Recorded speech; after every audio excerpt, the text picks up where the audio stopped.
right, good evening. My name is Derrick. I'm an alcoholic. Thank you. My sobriety date is March 14th, 1998, through the grace of God and the Fellowship of Alcoholics Anonymous. I thank every one of you who took the time to sacrifice to spend time with me. Because I had a disease of alcoholism and I didn't know anything about it. I was listening to Woody introduce me, and I was thinking about what my sponsor, Sam Boyd, said. Sam's deceased right now, but Sam told me at 1 year in his recovery that no matter how many kind words or pats on the back you might get in this lifetime, to always remember you an alcoholic. And I didn't know at that time that meant more than drinking. I had behaviors, shortcomings, defects of character, dishonesty, and a whole lot of things going on that only this 12-step program could work on and fix. Sam used to tell me things like, Derrick, always try to be on your best behavior, because you may be the only big book somebody might get to see. My other sponsor is Maurice Chappelle. He passed away. I thank God for those two men. Both of those men have passed away, but they still sponsor me from the grave today. Because whenever I'm stuck on stupid or locked on dumb, the things that they taught me in this fellowship, you know, that's one thing I love about the program of Alcoholics Anonymous. In between that big book, that 12 and 12, it's going to put me in a position where I have to take a look at myself. It removed every excuse I could possibly make in this program. You know, Maurice taught me how to act in this program. You know, and before I move on, I want to tell you I love my wife. Because absolutely nobody had to hold the line in this fellowship with me like her. And I suffer from this disease of alcoholism. I'm on page 62 in the big book. Selfishness, self-centeredness, self-seeking, and the whole 9 yards. And nobody has felt the wrath more than her. And I'm learning 27 years into this program how to take this program home and live it at home better than I live it out here. And I'm so grateful for her. You know, my other sponsor was John Haddon. You know, John is like, we like that. I don't know if you guys ever heard that book Tuesday with Maurice, but we get together and talk about real life situations. You know, John walked me through the loss of my mother. And you know, I suffered 3 key losses in the Fellowship of Alcoholics Anonymous. And to learn how to deal with pain and cope and learn how to live. You know, we get some coping skills in here unless we don't stay here. And quickly, if you're new, I hope you're desperate enough to want a better life. If you're new, welcome to the emergency room. Because if you're anything like me, I was bleeding to death spiritually, mentally, emotionally, and physically. And I came into these rooms and they said, let me stitch you up. And I didn't hit rock bottom in the rooms of Alcoholics Anonymous for just 7 months, and it had nothing to do with alcohol. It had everything to still do with my lunatic behavior, because nothing changed about me. And I remember I had so much rage and anger inside of me. I'm arguing with my brother, and I'm calling him every name short of him being a child of God. And I don't realize my mother in the room. My mother turned and looked at me and said, Derrick, I've never spoken like that in front of my mother in my life. I haven't had alcohol in 7 months. And I adopted the Nike attitude. I said, I'm going to come in here and just do it. And whatever Sam, Maurice, or John asked me to do, I just did it. I didn't question it. They were walking to a different beat than the rest of the world, and I needed some of that. You know, my alcoholism started at the age of 14 years old. I went to visit Chicago, Illinois. I remember that bus pulling down that Dan Ryan like yesterday, and it pulled into that Port Authority, and there goes my cousin Angelo. I'm a 14-year-old naive kid, and I get out the car, and he says, welcome to Chicago. What do you drink? I'm 600 miles away from home, and I want to be liked. So I told him we drink MD 2020 in Cleveland. I never had a drink in my life. And, you know, I learned something the hard way, that whenever you want to do something stupid, it don't take other people long to help you. Because what they did, they drove me to that wine store. I popped that top, and I locked myself into the greatest institution there was known to mankind. The prison of the mind is 5 by 5 in a cell. I'm the turnkey, I'm the judge, I'm the jury, I'm the celly. You know, I used to wake up in the morning with stupid thoughts like I just might know everything. And when you don't know nothing, you need help. You really need help. You know, my alcoholism takes off. You know, nobody suffered the last of my alcoholism worse than my mother. My mother had 5 out of 6 kids who suffered from this disease of alcoholism. And when they say no human power could relieve us of this alcoholism, she did everything she could for her kids. 2 of us made it to Alcoholics Anonymous. I must acknowledge my sister today. My sister got 7 years in this program. My sister got 7 years in this program before she passed away from COVID.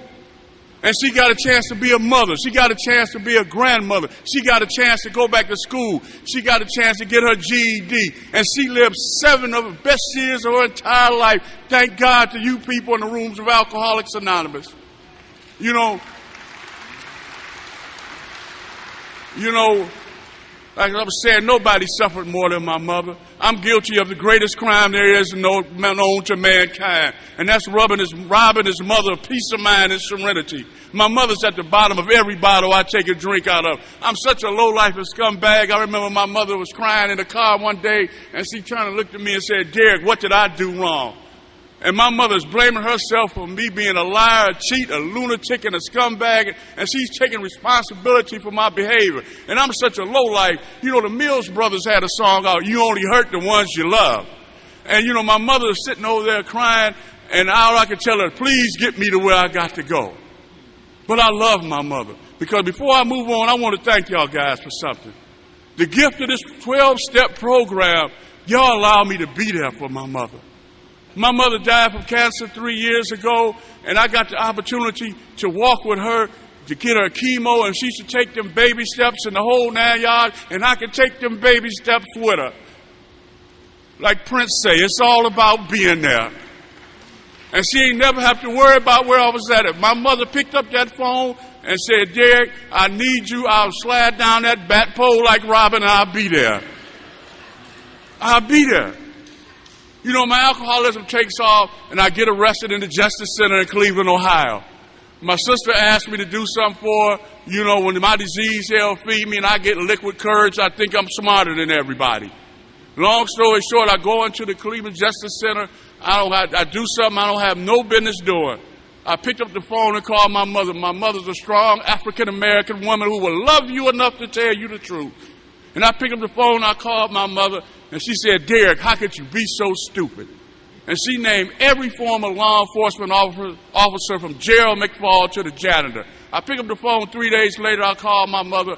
I told her, "I don't like the way they treat me down here." She said, "They ain't asked you to come down there. They don't send for us. I'm a volunteer victim. I lie, cheat, steal, go to jail. I don't like the consequences." You know, I'm a product of somebody that had to come to Alcoholics Anonymous to learn how to travel the longest journey a man or a woman can travel, and that's from their head to their heart. I had to come to the rooms of Alcoholics Anonymous. I always had great sponsorship. I had great mothers, great fathers. Everybody would love me enough to tell me the truth. You know, my alcoholism rages on, and you know, I'm working at a car wash on Cedar Avenue, and the only reason I'm working at my brother-in-law's car wash because I need to drink. I don't work to buy clothes. I don't work to pay rent. I don't work to be self-sufficient, and I don't work to give nothing to my mother. And so one time, for the only day of our life on Cedar Avenue, we see a deer run across Cedar Avenue. And this is what one of the alcoholics said: "If we catch that deer and take it to the wildlife center, we'll get a reward." I don't process information properly. I see Eddie Levert and the OJ saying, "Money, money, money." The 6 of us run from that car wash and chase that deer 2 blocks down Cedar Avenue. And that deer runs into a place of business and stops and hops up against a metal fence and starts to bleed from the mouth. And the 6 of us look at each other. Which one of us is going to be stupid enough to grab the deer?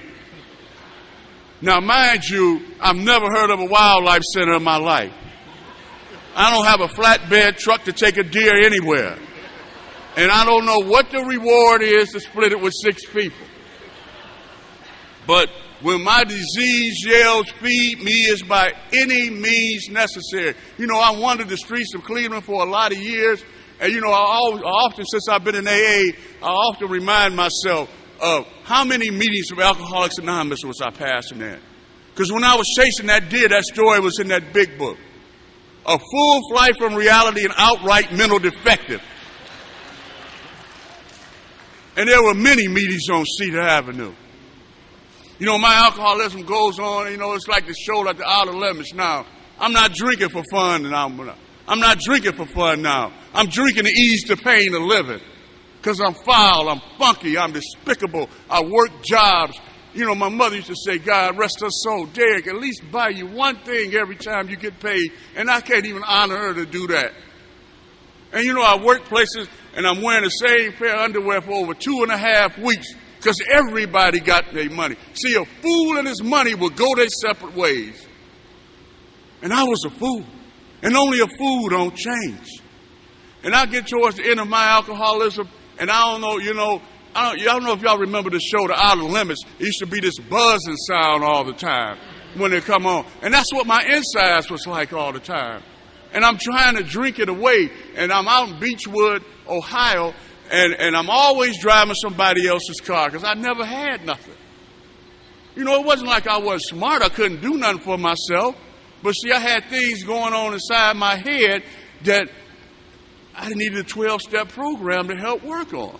So the cop stops me in my brother-in-law's car, and he comes to me and says, sir, let me see your driver's license. I got the standard answer because I don't know where they are. I left them at home. He said, sir, what's your name? Your social security number, your birth date, the whole 9 yards. I give it to him. He comes back to the car and says, Mr. Young, you have not had valid driver's license in over 8 years, and I'm in a state of shock. Because, you know, the thing about it, y'all people taught me how to read fine print. And I know I got to renew my license every 4 years. But I could read fine print when I was a drunk. You know, when I go to the state store, I can see that little 80 proof Bacardi like it wasn't nothing. I can see 21% Mad Dog, 19% Akadama Plum, and the whole 9 yards. But when it comes to the key of life, and I thank God I had sponsors who told me, Derrick, only pay attention to the black part of the big book. You know, I thank God I had people that loved me enough to tell me the truth. I thank God that I had people that didn't care nothing about my feelings. Derrick, check your feelings in at the door. Because they loved me and they wanted something better for me. And you know, as my life went on, they opened up their big books and they opened up their 12 and 12. And see, I used to think something was wrong with me. And they showed me about step one. And thank God for the power of we. And thank God for my dear friend over there, Bobby Moore. Because when I lost my mother, that hurt it. That hurt it. When my mother died from cancer, that hurt it. And that's the we part of that program. I walked in that church and they say God could and would if he was sought. And I prayed to God and I walked halfway up that church and there was my dear friend Bobby Moore. And I could give him a strong hug to face that time. Man, only in Alcoholics Anonymous the gift that keeps on giving. This is the gift that keeps on giving. They say admit it. If I admit I got a problem, that means I got to do something about it. Powerless. I'm powerless over people, places, things, and situations. It started to make sense. I had sponsors who took me to the doctor's opinion and they broke it down for me. And it started with a mental obsession. I've never picked up a drink in my life without thinking about it first. I had no meeting, no activity, no prayer, no sponsorship, no big book or nothing. Then they told me I got a physical allergy. I'm allergic to alcohol. I drink alcohol, I lie, cheat, steal, go to jail, and the whole 9 yards. It started to make sense. I'm not sick. I just need to follow the yellow brick road to recovery. You know, they told me about that phenomenon of craving. I don't care how much alcohol I got, I always crave more. I remember I'm watching the Indians in the 97 World Series, and he struck out. I got to drink one. Don't they know how bad I want a championship? I got to drink one. You know, and it's a two-part first step. Life unmanageable, my story. If the police is chasing after you, your life may be unmanageable. If you're 38 years old, staying at home with your mother, and you know your mother don't play, and I'm going to cheat her out the only thing to keep me in her house, food stamps, and I had the nerve to try to cheat her out her food stamps one day, and I came to the house and we had a disagreement, and I told her I didn't have them, and I told her at 38 years old I'm running away from home, and she said, there go the door. She said, there go the door. And my mother didn't play, because see, I'm not a real street person. I'm the type person who hung out with street people like Richard Pryor and make them laugh so they like me. I wasn't no real brawler, no real fighter, no real street person. I'm that square peg in a round hole. I'm always trying to fit somewhere where I don't belong. Always trying to fit somewhere where I don't belong. And you know, the only reason why I set foot back in my mother's house, because my mother didn't play, because my father was there. And my father told me at 16 years old, boy, something wrong with you. And I poured alcohol on top of, boy, something wrong with you for a long time. Because I picked up a drink at the age of 14 for fun. I came out of a blackout at the age of 38 with the realization that fun ain't supposed to last that long. And I'm drinking to ease the pain of living. And thank God you people took time to sacrifice for me. I had the mentality of a 14-year-old when I came in the rooms of Alcoholics Anonymous. I didn't know how to buy clothes. I didn't know how to write checks. You know, I was a mama's boy. I had to depend on my mama for everything. You know, and then y'all guys opened up for step 2, and it was a faith-based step. You know, I go to dens of iniquity, I knock on the door, I don't know who behind the door, but they slide me a drink through a slot, and I drink it. And I come to the rooms of Alcoholics Anonymous, and you people trying to show me how to live, and I'm talking about who, how, what, and you're living proof of change. You're living proof of change.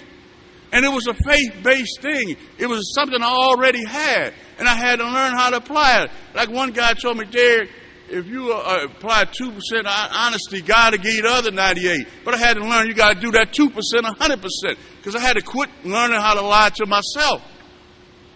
And like I've told guys I sponsor, I don't care what you say to me. You sure enough better be honest with yourself. I don't wake up with you. And this is a faith-based step program, thank God for, as my dear friend Al McCauley used to say, 12 spiritual tools that fit any size nut who walks through the door. And I'm going to be here to tell you, 27 years into this program, I need adjustable wrenches. Because one of the main reasons outside of what this fellowship gives me and the whole 9 yards, I know one thing. I'm sober 27 years now. If God allows me to be here March 14th of next year, that'll be 28 years. I don't know nothing about being sober 28 years. Every day is a different day. Every day is an opportunity. I don't know about y'all, but when I wake up with selfishness and self-centeredness. If the house could just be quiet for a minute. It's all about me. What am I going to do about this disease I have? Because at the end of the day, they tell me I step on the toes of others and they retaliate. But thank God for this program, because it gives me an opportunity to see myself for who I am. I used to watch Popeye when I was a kid. Popeye used to say, I am what I am. I'm an alcoholic and Derrick's my problem. People might have an opinion about Michael Jackson, but Michael Jackson sung my anthem. Start with the man in the mirror and ask him to change his ways. I can't change my wife. I can't change my co-workers. I can't change nobody around him. But when me and my attitude change, 10% of what happened and 90% how I handle it, the world is different. I learned something very hard one day, that the more I keep my mouth shut, the better my day go. I learned things like 95% of the stuff that run through my mind ain't my business anyway. And here comes that third step, making a decision. A decision don't mean nothing if it's not followed by an action. The third step is a step that protects me from me. I need protection. Because sometimes my wife might not understand, but when I'm getting argumentative, I'll walk away to protect me from me. Because she don't deserve that wrath. I need to get my head together to learn how to talk to somebody properly. And it's an ongoing mission. My wife used to tell me stuff like, you serve me up a steak on a garbage can lid. You know, I'm growing up, man, I used to be like Peter Pan. Growing up is something. You know, the one gift I love about Alcoholics Anonymous, and the greatest gift Alcoholics Anonymous has ever given me, is the opportunity to grow up some more. The opportunity to grow up some more. Because, you know, I did the fourth step, and you talk about your sex inventory and all that and the whole 9 yards, and then they smack somebody like me up the right side of the face with that last column. What part you play in it? What part do I play in it? What can I do different? What can we do, and what can I do to show the world that we walk to a different beat than the rest of the world? That's what that big book in that 12 and 12 is all about. It's a gift and an opportunity to dig back in the batter's box and do something different. Man, what a gift. You know, I remember I used to listen to this group, Red Zeppelin, and when I think about my recovery, I used to love that part when that guy said, there's still time to change the road you're on. And that's what this program is about. One day at a time, there's always time to change the road up we're on. Because like my sponsor told me, that something ain't growing, it's dying. So if I'm not working on myself, I'm dying. You know, I did my 5th step, and you know, it's like that movie, Waiting to Exhale. I got 25 years of pent-up garbage and frustration, lying, cheating, and stealing. You know, like they used to tell me, you put a suit on a pig, it's a pig. My insides was foul. You know, I never knew how much names could hurt people, especially for somebody that couldn't fight. But I had enough sense. I only stole from my family. I ain't steal from people on the street. The people on the street had a number for you. I wasn't stupid. But words hurt people. And, you know, doing that 4th step, you know, it's like that waiting to exhale. If the garbage sits in the house long enough, the garbage stinks. And I got to learn how to remove the garbage one day at a time. Because it's all about me. You know, I came into the program of Alcoholics Anonymous. I didn't know anything about loving nobody. All my relationships lasted 30 minutes. And I'm still trying to learn how to love somebody. Because I loved all of the wrong things. All the wrong things. You know, I had the shortcomings and defects of character in step 6 and step 7. And I remember they said, this is the step to separate the man from the boy. It's honesty. You know, those first 7 months, I used to leave rooms of Alcoholics Anonymous and go to places I had no business doing. And, you know, I'm not drinking, but I'm still a scumbag. Because I take money and give it to women who should be somewhere with their kids. And they're practicing the same disease I'm trying to get away from. I got a sick mind. But when you hurt bad enough, when you're desperate enough, life changes. And the only way life changes daily is practicing these 12 steps. That's why I repeat these 12 steps in my story. My sponsor, Marie, said, never change that out your league. Because that, like Stevie Wonder say, those are the songs to the key of life if you're an alcoholic like me. Hey, the songs to the key of life. Those 12 steps, I need them. I remember one day I was crying, I was whining in front of Maurice one day, and I had about a couple years sober. Maurice on the phone with me. He said, Derrick, what step you working? And I said, what you mean? You know I done worked the 12 steps with you. And he said, if you're not working the steps, get with somebody that's working the steps. Because that problem you got right now, one of those 12 steps will solve that problem. Find the step that work on that problem you got. It all makes sense now. That's why I keep coming back. Because things in that big book take on a bigger meaning than what they were 2, 3, or 4 years ago. And, you know, I did step 8, and, you know, I love Sam, God rest his soul. You know, Sam used to tell me things like, you know, Derrick, AA is bigger than these rooms. Go out to be a part of it. He told me about things like Founders Day, Punderson conferences, men's and women conferences. And, you know, the greatest gift I ever got in AA is answering the phone at Central Office in Cleveland. You know, because I hear the desperation I once had. And, you know, I don't know about y'all, but the most hurting thing I see in Alcoholics Anonymous is when some of us come in and just won't apply it or just won't get it or just won't try it. Because this is the greatest gift I've ever seen in my life. I came to the rooms of Alcoholics Anonymous and learned there's a difference between existing and living. There's a difference. You know, my favorite movie was The Shawshank Redemption.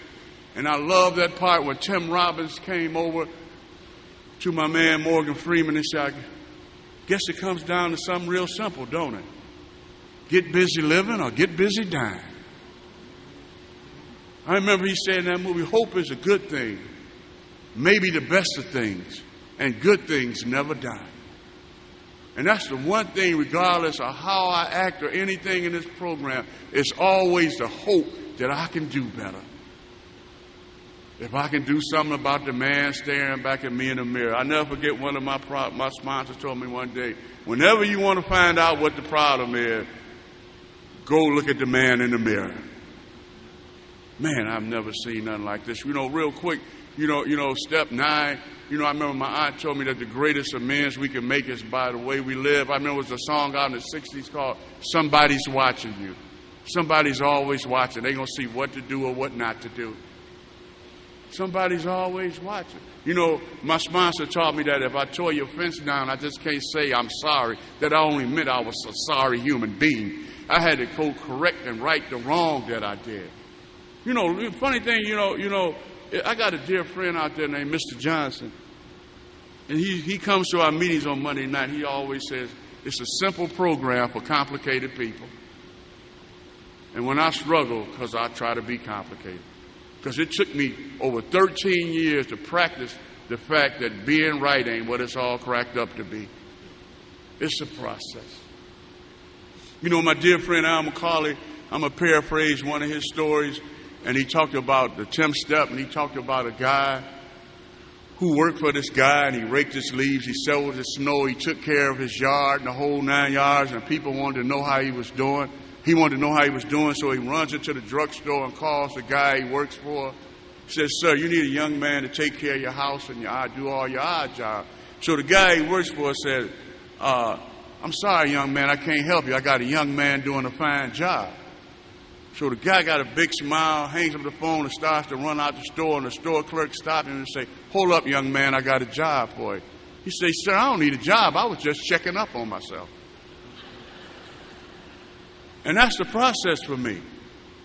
That part that says, when we were wrong, promptly admit it. Why is it so hard for me to do that at home? That's why when people say things about me in AA, I know who I really am. And I know what I need to do. And I know I need to grow up some more. But thank God for this gift.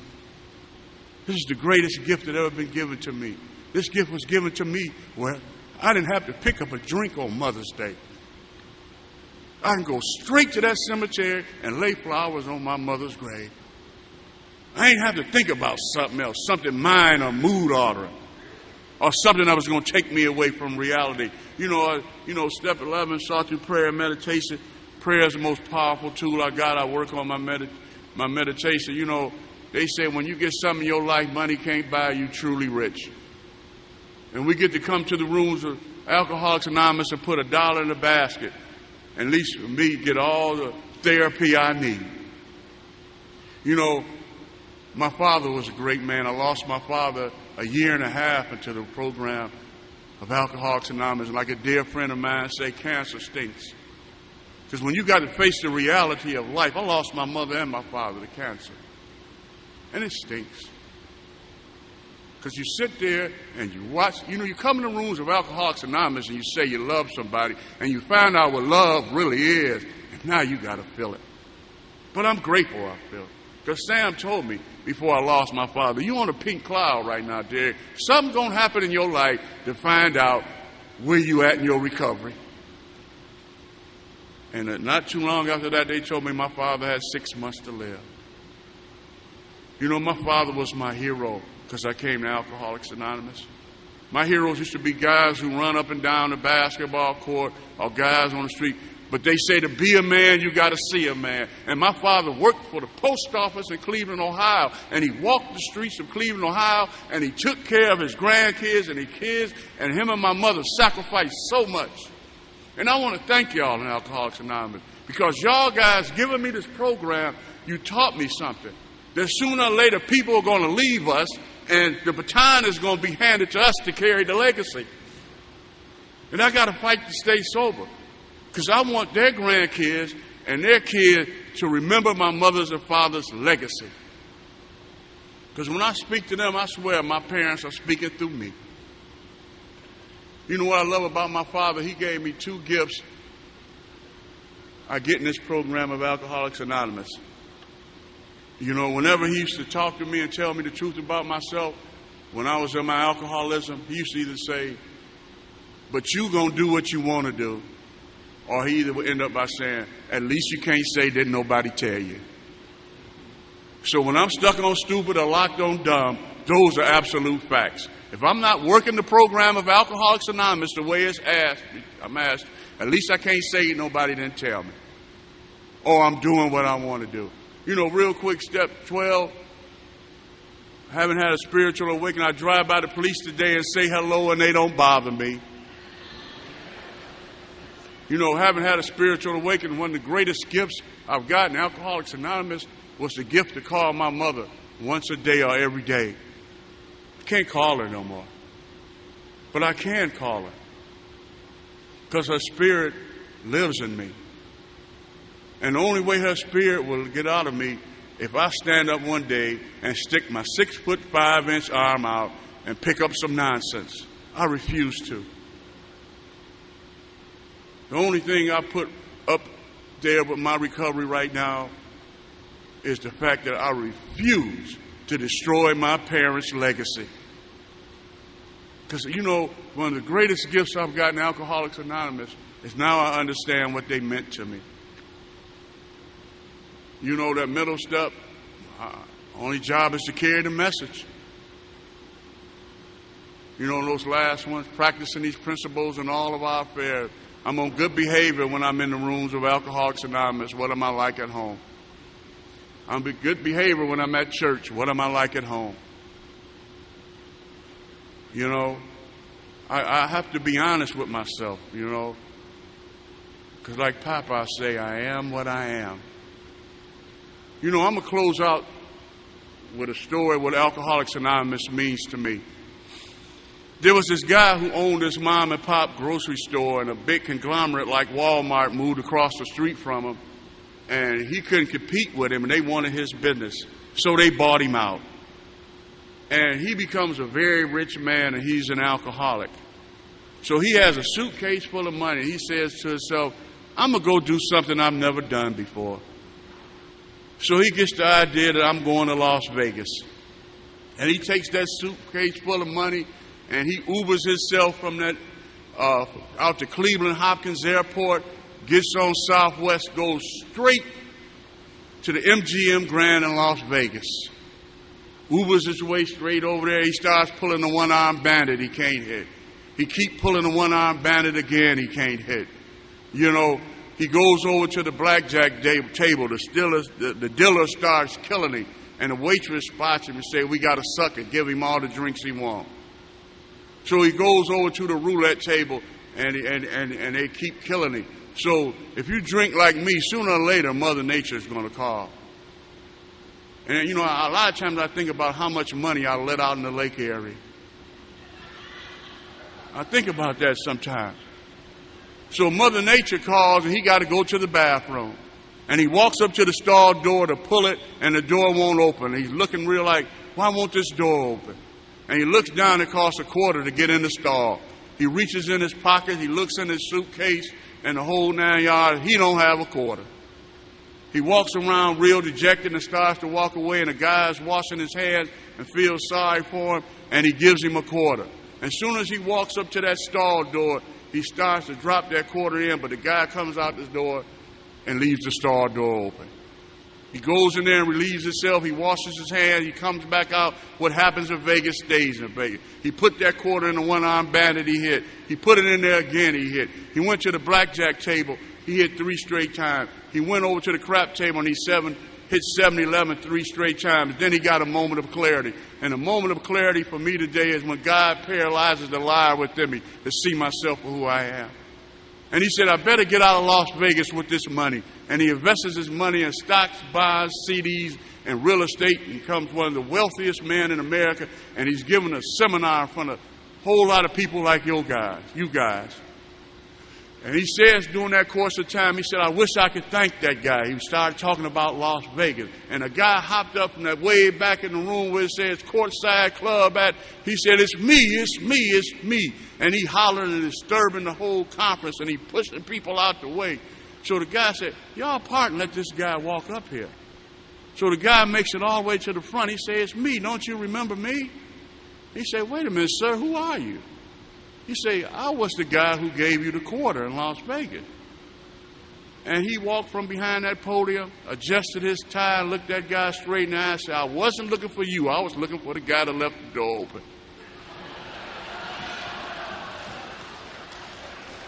I want to thank y'all for leaving the doors open. In 1997, my first home group was a half a block up the street. When I told you I was out of my mind watching the Indians a half a block up the street, people were recovering from this program. I didn't know it.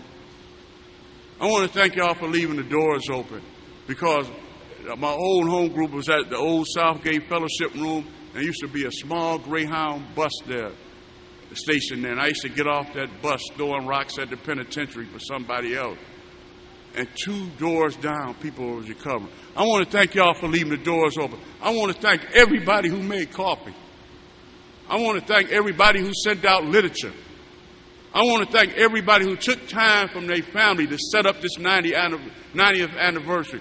Not the ones who also were here, but the ones who also passed away to make this sacrifice so we can be here today. I want to thank you. I want to thank you. I want to thank y'all for teaching me to be the kindest to the next person I meet in Alcoholics Anonymous, no matter how they come in, because they just might be our next speaker. I want to thank y'all. God bless y'all. And I want to thank y'all for helping me stay sober today. Thank you.